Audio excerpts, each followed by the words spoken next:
All right, Miss Kelsey Johnson, it's been another busy week in the trade war saga. Let's get into it. So Donald Trump is not backing down. That's the first thing. Ottawa had been hoping that maybe our threat of putting retaliatory tariffs against the U.S. would kind of wake Washington up and say, do you really want to do this?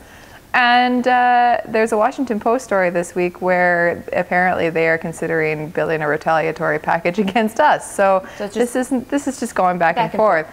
And the president's been on Twitter all week kind of lambasting Canada's treatment of the farmers and agriculture, and he called Prime Minister Justin Trudeau indignant, and he insisted yesterday that he was going to come to the G7 and defend his trade practice. So he has come to the G7, which there was lots of speculation that he might not.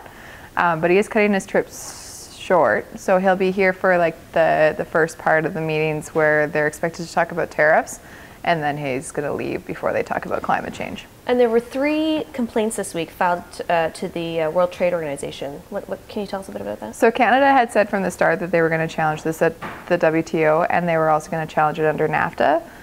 The European Union and Mexico have also filed formal complaints with the WTO. They're separate complaints right now, but the expectation is that if they're similar enough, which it looks like they are, they could be combined into one complaint.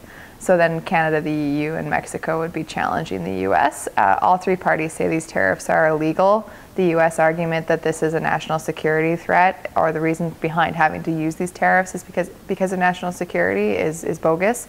And so we'll see what happens at the WTO. Lots on the go.